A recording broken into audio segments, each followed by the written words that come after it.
Hi, welcome back to my channel. I am absolutely buzzing today because I have the most explosive spoilers to reveal. We are diving into John Finnegan's catastrophic marital betrayal, an apocalyptic showdown at the Cliff House, and the ultimate, humiliating downfall of Forrester Creations. Let's get straight to the drama. The ocean breeze whipping around the luxurious exterior of the Cliff House is absolutely nothing compared to the violent, catastrophic hurricane that is about to touch down inside its walls. John Finnegan, a man who swore on his life to protect his family from the monsters lurking in the shadows, is about to commit the ultimate, unforgivable betrayal. He is about to make a mistake so massive, so profoundly destructive, that it will alter the course of his marriage forever. The tension is thick, suffocating, and entirely palpable as Finn stands on his own front porch, his hand trembling slightly as it hovers over the doorknob. Standing right beside him, cloaked in a chilling aura of repentance and calculated sorrow, is the devil herself, Sheila. She is playing the ultimate victim card, her eyes wide with a manufactured, sickening plea for redemption. Finn, completely blinded by his desperate, delusional yearning for a maternal connection, truly believes he can fix this shattered dynamic. He truly believes that if Steffi just looks into Sheila's eyes, she will somehow see a changed, reformed woman. He could not be more dead wrong. When the heavy wooden front door finally swings open, the atmosphere in the room instantly drops to sub-zero temperatures. Steffi Forrester Finnegan is standing there, expecting a mundane evening, perhaps a delivery or a neighbor, but instead, she is met with a living, breathing nightmare. The color completely drains from her beautiful face in a fraction of a second. Her heart stops, skipping a vital beat, and then it shifts into a violent, pounding overdrive that echoes in her ears. For a split second, there is absolute silence in the entryway, the kind of deafening, terrifying silence that always precedes a massive, leveling explosion. Then, the initial shock morphs into an apocalyptic, blinding rage. Steffi's dark eyes dart frantically from the murderous psychopath standing on her porch to the husband she trusted with her life, her heart, and her precious children. The sheer magnitude of the betrayal registers in Steffi's mind like a physical, crushing blow to the chest. Finn opens his mouth, his voice cracking under the immense, crushing weight of his own foolishness. He begs Steffi to just listen, pleading with her to give his biological mother one single chance to prove she is changed. The words hang in the air, toxic, offensive, and entirely delusional. Steffi literally recoils, her entire body shaking with a fury so intense it threatens to shatter the glass windows of the Cliff House. She cannot believe her ears. She cannot fathom that the man she sleeps next to every single night, the father of her children, is prioritizing the feelings of a convicted, ruthless attempted murderer over the safety and sanctity of their home. The audacity of Finn's request is a slap in the face, a complete disregard for the trauma and the bloodshed that Sheila has inflicted upon the Forrester family. Steffi's voice drops into a low, lethal whisper that carries more genuine threat than a screaming match ever could. She commands Finn to get Sheila out of her house immediately, her tone vibrating with a deadly promise of absolute destruction if he does not comply. But Finn, caught hopelessly in the suffocating web of Sheila's psychological manipulation, refuses to back down. He takes a step forward, acting as a physical shield for the woman who once left him and his wife bleeding out in a dark, filthy alley. He desperately argues that Sheila is his mother, that she has lost everything, and that they must show some basic human compassion. It is the worst possible thing he could have said. This is the breaking point, the absolute, irrevocable point of no return for their marriage. Steffi erupts in a volcanic display of maternal ferocity and betrayed love. She screams at Finn, her voice echoing violently off the vaulted ceilings, reminding him of every single tear, every drop of blood, every sleepless night spent in sheer, paralyzing terror because of the woman standing right behind him. Steffi's rage is not just anger, it is the primal, desperate, unstoppable instinct of a mother protecting her cubs from a known predator. She points a trembling, furious finger at the door, her eyes blazing with an unforgiving, scorching fire that promises no mercy. She invades Finn's personal space, forcing him to look directly into her furious, tear-filled eyes, demanding to know how he could ever bring a monster to the place where their innocent children are sleeping. Finn tries to reach out, to touch Steffi's arm, to physically ground her and calm the escalating situation, but she violently swats his hand away as if his skin is made of burning acid. The physical rejection is monumental, signifying the catastrophic collapse of their marital trust. Finn is begging, pleading, his own tears welling up as he tries to justify the completely unjustifiable, but his words are falling on deaf, enraged ears. Steffi delivers her apocalyptic decree, her voice trembling with the crushing weight of a shattered marriage. She vows that she will never, ever forgive him for this monumental betrayal of trust. She draws a massive, impenetrable line in the sand, declaring that if Finn wants Sheila in his life, he can pack his bags and leave, because Sheila will never step foot near her, near Hayes, or near Kelly.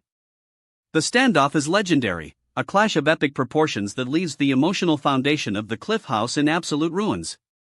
Finn stands paralyzed, completely torn between the fierce, protective love of his furious wife and the toxic, magnetic pull of his biological mother.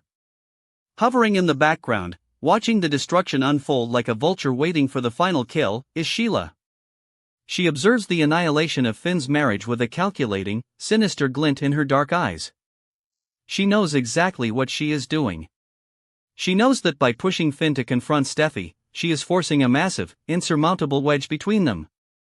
When Steffi finally slams the heavy door in their faces, leaving Finn on the outside looking in, Sheila immediately begins her masterful, psychological manipulation. She places a comforting, deceitful hand on Finn's slumped shoulder, perfectly playing the role of the tragic, misunderstood mother who just wants to love her son. Sheila whispers sweet, poisonous lies into Finn's ear, telling him that Steffi is just too stubborn, too rigid, and far too unforgiving to understand their bond. She slowly, methodically begins to isolate Finn from the Forrester family, positioning herself as the only person in the entire world who truly understands him, who truly accepts him flaws and all. Finn, emotionally battered, exhausted, and locked out of his own home, is prime real estate for Sheila's sinister machinations. He is falling right into her carefully laid trap, stepping blindly onto a dark, dangerous road that will separate him entirely from the life he once knew. The manipulation is flawless, and the damage to the Shin marriage is catastrophic and seemingly permanent. Meanwhile, across town, a completely different kind of disaster is brewing, one that threatens to destroy a legacy rather than a marriage. The corporate war between Forrester Creations and House of Logan is about to reach a humiliating, catastrophic climax on the global stage. Ridge Forrester and Eric Forrester are aggressively preparing to relaunch their highly anticipated couture collection. After being completely blindsided and hijacked by Katie Logan Spencer's aggressive, rushed launch of Hope's debut line, the Forresters were forced into a humiliating, highly publicized retreat. They had to delay their show, waiting anxiously for the media frenzy surrounding Logan to finally die down. Now, they believe it is their time to shine, operating on a level of blind, arrogant confidence that can only lead to a spectacular, devastating downfall. The setting for the Forrester Couture show is nothing short of opulent, reeking of old money and established power. The runway is lined with thousands of imported white roses, the lighting is a classic, warm amber that flatters the elite guests, and the front rows are packed tightly with the most influential fashion critics, wealthy buyers, and powerful influencers in Los Angeles. Ridge is strutting backstage like a conquering king returning to his throne, barking rapid-fire orders, adjusting lapels, and aggressively hyping up his design team. He is absolutely, undeniably certain that this collection will remind the entire world why Forrester Creations is the undisputed royalty of the fashion industry. He is convinced that this show will blow Katie, Bill, and House of Logan completely out of the water. Eric Forrester stands proudly beside his son, his chest puffed out with decades of hard-earned pride. He has poured his absolute heart and soul into these designs, leaning heavily into his classic, timeless approach. It is the very aesthetic that built the massive Forrester empire from the ground up all those years ago. He expects a roaring standing ovation. He expects tears of joy from the front row. He expects the critics to bow down to his enduring legacy. But the fashion world is a cruel, unforgiving, and rapidly evolving beast, and it has already moved on without him. The lights dim, casting a hush over the crowded room. The music starts, a sweeping, orchestral piece that feels grand but undeniably dated and slow. The first model steps onto the pristine runway, draped in a heavy, structured silk gown adorned with intricate, traditional beading. It is beautiful, yes, but it is incredibly safe. It is entirely predictable. It is exactly what Eric Forrester has been doing for the last 40 years, offering absolutely nothing new to a crowd desperate for innovation. The reaction from the audience is immediate, and it is absolutely devastating. There are no gasps of awe. There is no frantic flashing of cameras capturing a viral moment. The applause is polite, golf clap quiet, and painfully brief. The critics in the front row are not leaning forward in excitement, they are leaning back in their chairs, their faces blank and unimpressed, their thumbs rapidly typing brutal critiques on their smartphones. As the show progresses, the atmosphere in the room grows increasingly stale and suffocating. Model after model walks the runway in classic, conservative silhouettes that lack any sense of modern edge. Compared to the explosive, avant-garde, forward-thinking modern vision that Deke Sharp unleashed at the House of Logan show just days prior, Eric's collection looks like a dusty museum exhibit. Deke's designs were bold, edgy, and completely outside the box, capturing the vibrant zeitgeist of a new generation. Eric's designs look like they belong locked away in a time capsule. Ridge, watching the live feed from the monitors backstage, feels a cold, terrifying sweat break out across his forehead. He can clearly see the utter boredom in the audience's eyes. He can see the elite critics whispering to each other, shaking their heads in sheer disappointment. The energy in the room has completely flatlined. When Eric steps out onto the runway for his final bow at the end of the show, the applause is respectful, but entirely devoid of passion or excitement. It is the polite applause you give to a retiring executive, not the roaring cheer you give to a reigning champion. The silence is deafening, and the humiliation is absolute. The true nightmare, however, begins the moment the reviews start dropping online. The internet is a ruthless, bloodthirsty arena, and the fashion blogs show absolutely no mercy to the fallen kings. The headlines are a brutal, bloody massacre of the Forrester legacy, tearing apart everything Eric and Ridge have built. Forrester Creations, stuck in the past, reads one prominent, highly respected fashion site.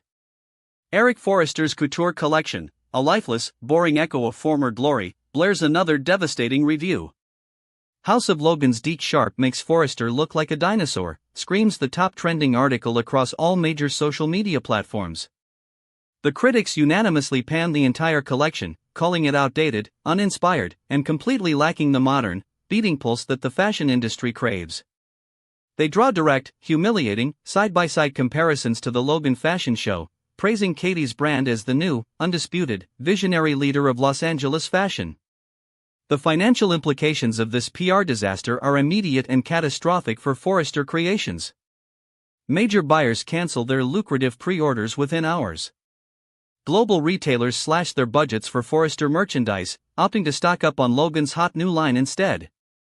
The financial loss is staggering, a multi-million-dollar blow that threatens to destabilize the entire company and send them spiraling into bankruptcy. Inside the luxurious CEO office at Forrester Creations, all hell officially breaks loose.